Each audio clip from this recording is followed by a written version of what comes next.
कर ली, मतलब चतुर्थ पाठ तक हमने पढ़ लिया है। यहाँ तक हमने कल करवा दिया था आप लोगों को। इसके जो प्रश्न उत्तर है और जो व्याकरण है वो मैं आज आपको बता दूंगी कि आपको कैसे मिलेंगे वो प्रश्न उत्तर, कैसे और कहाँ से आपको लिखना है। तो हम देखेंगे आज पाठ 5 पंचम पाठ। सबसे पहले आपको संस्कृत में एक बात ध्यान रखनी है, संस्कृत और हिंदी पढ़ते समय आपको शब्दार्थ जरूर देखना है। अगर शब्दार्थ नहीं देखेंगे, आप मीनिंग नहीं देखेंगे, तब तक आपको इनमें से कोई के अर्थ समझ में नहीं आएंगे। इसलिए सबसे पहले मैं आपको शब्दार्थ बता देती हूँ। वने वने, वने वने क्या होता है? प्रत्येक वने। जब दो बार किसी शब्द को पढ़ा जाता है, जब दो बार किसी शब्द की आवृत्ति होती है तो वो मतलब बार, एक और दो बार मतलब उसका कोई ना कोई कार्य जो है वो दो बार या बार बार या प्रत्येक बार जो होता है उसे कहा जाता है निवसंतो। निवसंत है रहते हुए या रचने वाले। रचयंती रचना या बनाना।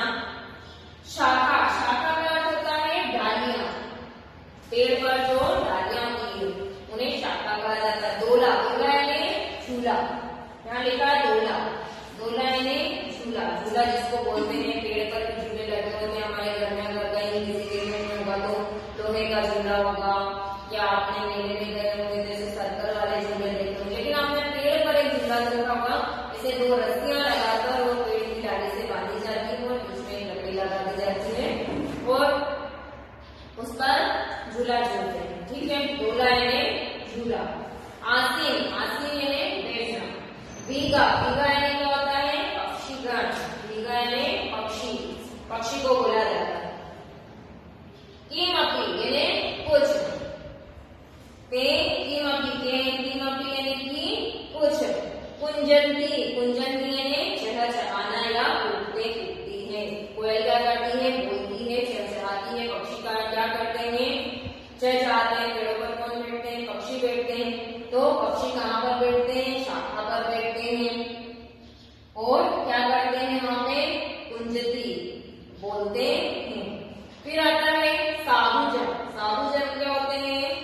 तपस्वी लोग, साधु लोग जो कहाँ बैठते हैं? पेड़ की छांव में बैठते हैं। पेड़ की छांव में बैठकर वो समाधि लगाते हैं। संततम यानी कि निरंतर। ईव का अर्थ होता है की तरह। पिबंती यानी पीते हैं।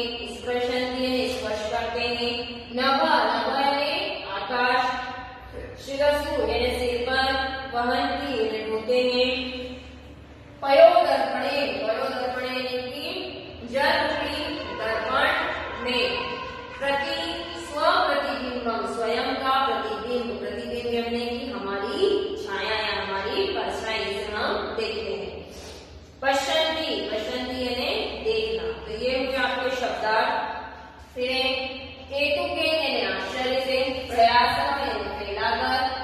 स्व छाया स्थितम, अपनी छाया रूपी। सत्कारम यानी कि आदर। तो ये आपके शब्दार्थ थे। शब्दार्थ के बिना हम पढ़ नहीं पाएंगे। अब मैं आपको एक एक पंक्ति पढ़ती हूँ और आपको समझाती हूँ। वने वने निवसंतो वृक्षा वनं वनं रचयन्ति वृक्षा शाखा दोला सीना ते किमपि कुञ्जन्ति वृक्षा पिबन्ति पवन जलं सन्ततम् साधु जना इव सर्वे वृक्षा स्पृशन्ति पादे पातालच नभ शिरन्तु वहन्ति वृक्षा। पयोदर्पणे स्वप्रतिबिम्ब कौतुकेन पश्यन्ति वृक्षा। प्रयासं स्वच्छाया संस्करणं कुर्वन्ति सत्कारं वृक्षा। तो यहाँ पर वृक्ष के बारे में बताया है कि वृक्ष जो है वो हमारे जीवन के लिए कितने महत्वपूर्ण है। वृक्षों के द्वारा हमें क्या क्या सुविधाएं होती है। वृक्षों पर कौन बैठते हैं, कौन पूछते हैं, कौन बोलते हैं, पेड़ हमारे लिए क्यों आवश्यक है, वो इस पंक्ति में बताया है। मैं एक पंक्ति पढ़कर आपको समझाती हूँ। वने वने निवसंतो वृक्षा वनं वनं रचयन्ति वृक्षा शाखा दोला सीना लिंगा ते किमपि कुञ्जन्ति वृक्षा। ये वन जो है, वृक्ष जो है वो क्या करते हैं? प्रत्येक वन में एक वन जंगल जो होता है वहां पर वृक्ष जो है एक एक वृक्ष इकट्ठे होकर और काय का निर्माण करते हैं वन का, और वो कहाँ रहते हैं वन में। वनाकरण रचयन्ति रक्षा, और वनों के द्वारा ही वृक्ष होते हैं और वृक्षों से ही वन होते हैं। हम एक पेड़ आज लगाएंगे, एक पेड़ कल लगाएंगे, एक पेड़ परसों लगाएंगे तो हमारे पास कितने सारे पेड़ हो जाएंगे, बहुत सारे पेड़ हो जाएंगे। और जब बहुत सारे पेड़ हो जाएंगे तो वो सारे किस में बदल जाएंगे, एक बगीचे में बदल जाएंगे। और अगर यही पेड़ किसी जंगल में होंगे तो वो क्या बन जाएंगे, वन बन जाएंगे। शाखा दोला सीना वेगा एकमपि कुंजन्ति रक्षा, शाखाओं पर, डालियों पर, टहनियों पर कौन बैठते हैं, वेगाएं पक्षी। शाखा पर कौन बैठते हैं, पक्षी बैठते हैं। और क्या करते हैं वो, दोला, दोला यानी झूला झूलते हैं। पक्षी जो है वो पेड़ों की शाखाओं पर झूला झूलते हैं। एकमपि कुंजन्ति रक्षा, कुछ भी यानी कि कुछ भी हो जाए वो उन पेड़ों पर बैठकर झूला झूलते हैं और पूजते हैं। कुंजन्ति यानी कि कूदते हैं, बोलते हैं, आवाज करते हैं। पिबन्ति पवन जलम सततम, पिबन्ति पवनम जलम सततम। पवन यानी क्या होता है, हवा। पिबन्ति यानी क्या होता है, पीते हैं। जलम यानी जल, सततम यानी कि निरंतर। पेड़ क्या करते हैं, जब हम पेड़ों को पानी देते हैं, उनको उनकी जड़ों में पानी देते हैं तो वो क्या करते हैं, बढ़ते हैं। और जब वो बढ़ते हैं तो हवा जो चलती है उनसे चारों ओर खुशहाली ही खुशहाली होती है। हवा के झोंके जो है वो पेड़ों के माध्यम से भी ज्यादा हवा होती है। ज्यादा पेड़ लगे तो ज्यादा हवा हुई, ज्यादा हवा हुई तो चारों ओर ठंडक का एहसास होता है। साधु जना ईव सर्वे रक्षा, साधु जो लोग होते हैं, साधु जन जो होते हैं, जो कि पेड़ की छाया में क्या करते हैं, पेड़ की छाया में बैठकर तपस्या करते हैं। आपने देखा होगा मुनि लोग होते हैं, साधु लोग होते हैं, तो जो बड़ा सा घना सा बरगद का पेड़ होता है या आम का पेड़ होता है, पीपल का पेड़ होता है, उन पेड़ों के नीचे बैठकर वो अपनी समाधि लगाते हैं। क्यों, क्योंकि वो एक तो शांत वातावरण होता है, पेड़ होते हैं वो बहुत शांत वातावरण रहते हैं उनका, और उनकी जो घनी छाया होती है वो मन को शीतलता और आनंदता प्रदान करती है। साधु जना ईव सर्वे रक्षा, स्पृशन्ति पादे पातालस्य नभश्रन्तु वहन्ति रक्षा। स्पर्शन्ति, स्पर्शन्ति यानी क्या होता है, स्पर्श करते हैं। कहाँ स्पर्श करते हैं, पाताल तक। जो पेड़ की जो जड़ें होती है, पेड़ों की जो जड़ें होती है वो पाताल तक क्या करती है, स्पर्श। स्पर्श मतलब धरती को छूना, उनके जड़ों को छूना। तो पाताल तक जाकर उनकी जड़ें क्या करती है, छूती है। नभश्रन्तु वहन्ति रक्षा, और आकाश पर, नभ यानी क्या होता है, आकाश। शिरंतु यानी क्या होता है, सिर पर। वहन्ति यानी क्या होते हैं, ढोते हैं। रक्षा यानी कि आसमान तक वृक्ष जो क्या करते हैं, दिखाई देते हैं, या उनकी ऊंचाई कहाँ तक होती है, आसमान तक होती है। और ऐसा लगता है कि जैसे आसमान पेड़ों के ऊपर ही बसा हुआ है।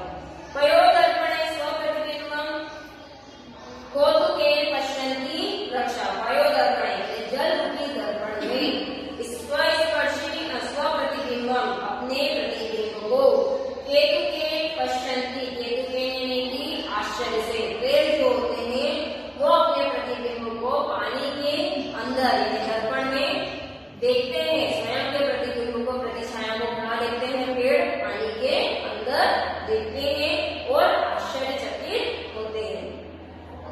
प्रयासम स्वछाया स्तनम कुर्वन्ति सत्कारम रक्षा, के जो प्रयास यानी कि पेड़ जो है वो क्या करते हैं, फैले हुए होते हैं, चारों ओर उनकी हरियाली फैली हुई होती है, उनकी छाया जो होती है वो दूर तक दिखाई देती है। और इसके कारण उनका जो अपनी छाया रूपी जो परछाई है वो अधिक दिखाई देती है। और उनकी छाया में बैठकर सभी लोग क्या होते हैं, आनंद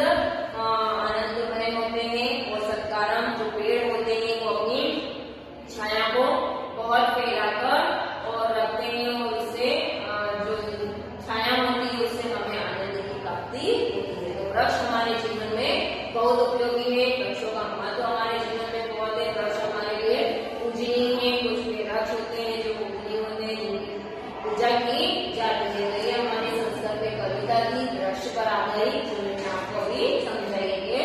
नवले मणि संतो वृक्षा वनम वनम वृक्षा शाखा लोलास्ति नालिका ते किमपि कुंजन्ति वृक्षा भवन्ति पूर्णजन्म सत्यम साधु जना इव सर्वे वृक्षा निष्प्रशन्ति पादं पादं वृक्षा नभ शिरसु वहन्ति वृक्षा प्रयोदर्पणे स्वप्रतिबिम्बं केतुकेन पश्यन्ति वृक्षा प्रयासः स्वच्छन्दसायां स्तरणं कुर्वन्ति सत्कारं वृक्षा। तो इस प्रकार से वृक्ष हमारे जीवन में बहुत उपयोगी है। पक्षी ऊपर बैठते हैं और चहचहाते हैं, पेड़ अपनी छाया देखकर भी खुश होते हैं और उनकी छाया में बैठकर साधुजन अपना जो तपस्या करने का कार्य है वो तपस्या करने का कार्य करते हैं और स्वयं खुद अपना प्रतिबिंब जो है पेड़ पानी के अंदर देखकर आश्चर्यचकित होते हैं और पेड़ हमारे जीवन में बहुत उपयोगी है। तो ये आज आपका पाठ यहाँ पर पूर्ण हो गया है। इसके प्रश्न उत्तर में और समझा रही हूँ, फिर आपको इनके प्रश्न उत्तर जो है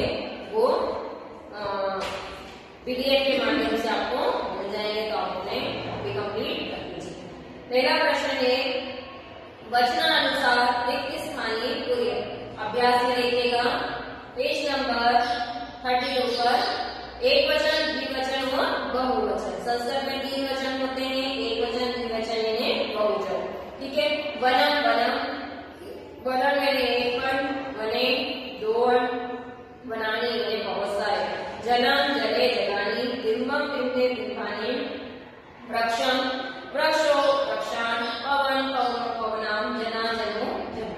फिर आता है शब्देषु उपयुक्त विभक्ति योजिता। तो त्वम तुलसी, तो जल लिखा है तो वहां क्या हो जाएगा जल, मैंने आपको उस पर बिंदी लगानी है अम की। ठीक है। छात्रा पश्यन्ति, दूरदर्शन दूरदर्शनम, अम की बिंदी लगानी है। वृक्षा पिबन्ति, पवनम, पेड़ का लिखन्ति, कथा कथनम, आवाम गच्छाम, जंतुशाला। फिर आता है अधोलिखितेषु वाक्येषु अर्थपदानि चुनितः। इसमें से आपको वाक्य चुनना है। वृक्षा नभ शिरसु वहन्ति, तो नभ तक आसमान तक कौन जाता है? वृक्ष जाता है, यहाँ क्या जाएगा? वृक्षा। विहिगा वृक्षेषु कुंजन्ति, विहिगा वृक्षेषु कुंजन्ति, पेड़ों पर कौन पूजते हैं? तो पक्षी पूजते हैं, तो पेड़ में कौन आ जाएगा? विहिगा है पक्षी। पयोदर्पणे वृक्षा स्वप्रतिबिंबं पश्यन्ति, पयोदर्पणे वृक्षा स्वप्रतिबिंबं पश्यन्ति, अपना प्रतिबिंब कौन देखता है? वृक्ष देखते हैं। कृषिका अन्नानि उत्पदानि, कृषक क्या करते हैं? अन्न को उत्पन्न करते हैं, तो सबसे पहले कौन आएगा? कृषक। सरोवरे मत्स्या सन्ति, जल में कौन रहता है? तो जल में मछली रहती, तो मत्स्या सरोवरे सन्ति। तो ये हो गया। प्रश्नान्तराणि एक पदी में लिखा है। वृक्षा के पाताल स्पृशन्ति, वृक्ष किसको स्पर्श करते हैं? वृक्ष कैसे पाताल को स्पर्श करते हैं? तो कैसे करते हैं? वृक्षे स्पृशन्ति पादौ पातालम, तो पेड़ों के द्वारा। पेड़ के जो पेड़ होते हैं वो कौन होते हैं? जड़ें होती हैं, तो वो जड़ें जो है वो पेड़ के माध्यम से पाताल तक पहुंचती हैं। फिर वृक्षा की रचयन्ति, तो बने बने वनम वनम रचयन्ति वृक्षा, क्या रचते हैं? एक एक वन मिलकर वृक्षों का निर्माण करते हैं, या वृक्ष एक एक वृक्ष जो है वो वन मिलकर वनों का निर्माण करते हैं।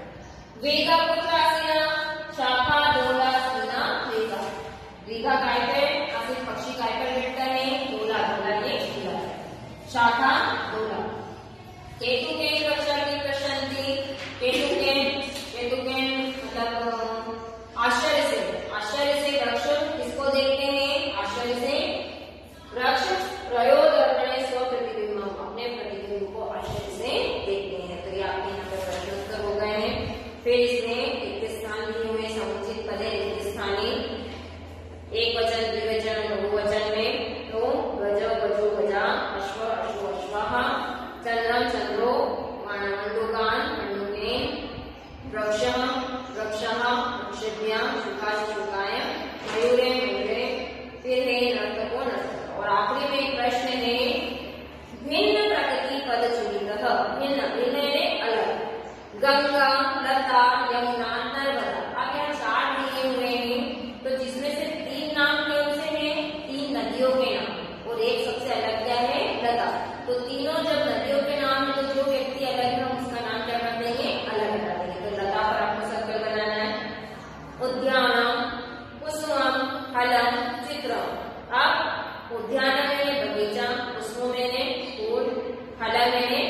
ये तीनों चीजें एक से जुड़ी हुई है।